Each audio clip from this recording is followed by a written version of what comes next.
Well,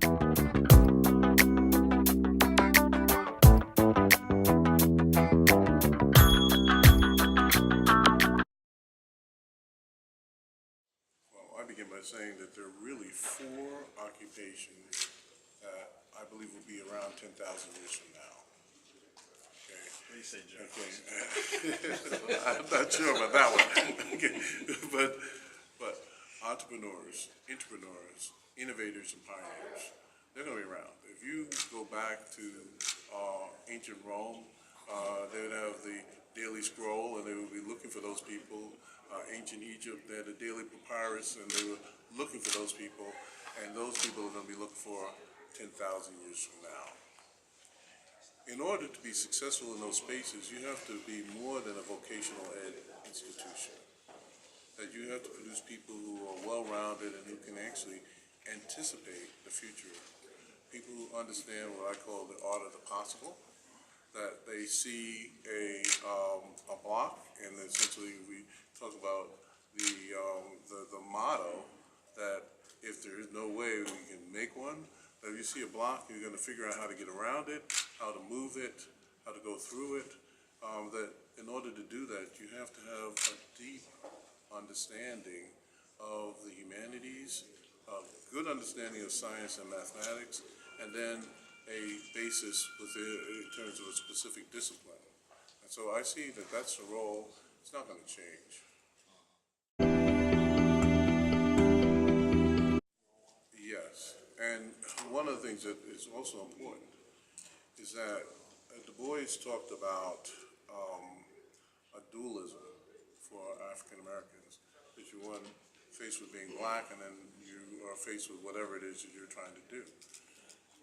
One of the elements of choice for African American students and others who are not part of who are part of the traditional other, okay, in the United States, is that HBCUs are a place where you don't have to go through dualism.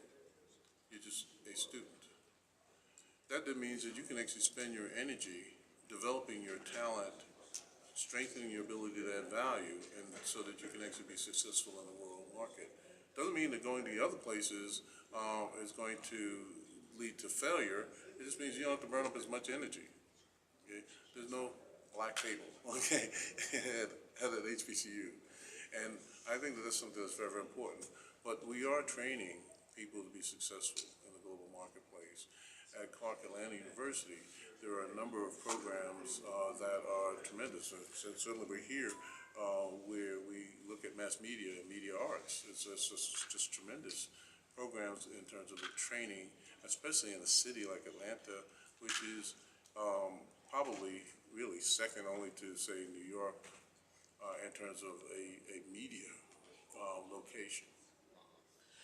Being president of a small black private institution is one of the hardest jobs in America.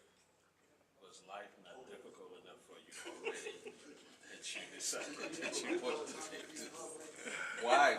What was it about it that hit you to say, that's the kind of challenge?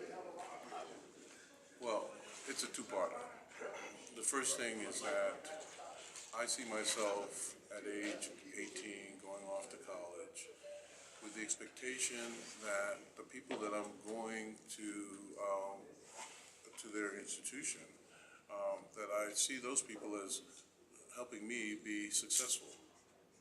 And so, one, I see myself as that, and I also then see that my role is to provide the best education and the best set of opportunities for someone who's like me. Well, as it turns out, someone who's like me, there are a whole bunch of 18-year-olds across this country, white, black, Asian, it doesn't matter. I really care about all of them. But as it turns out, that when we come to an HBCU, it's not just that I care about. I look at the people and I say, "Hey, that's me." Okay, and so there's a kinship here that's very, very important to me, and that's one of the reasons for doing this. Part of what I want to do is to really. I have a lot of friends in business and around the country. I want to really go and see them to talk about Clark Atlanta University. I want to also listen to the stories because everyone has a story to tell in terms of the alumni, students, faculty, staff. Let me listen to the stories and listen to the issues that they are concerned with, because that's going to help in the rebranding of the institution. But as I said, I'm going to be talking to friends so that they can become not just my friends, but friends of Clark Atlanta University. First Lady, like, what do you see your role as? What do you like to do once you get here at Clark? Some of the things you want to take advantage of. I would really, really like to support the president-elect in the endeavors that he will outline, in his administration, where I could be of some assistance. Both of you, much success Thank you. on this next chapter of your lives, which I'm sure will be interesting. Well, we're very At the excited to least. be here. Good. Pleasure. Thank you. It's good meeting you, Oscar. Good meeting, thank you.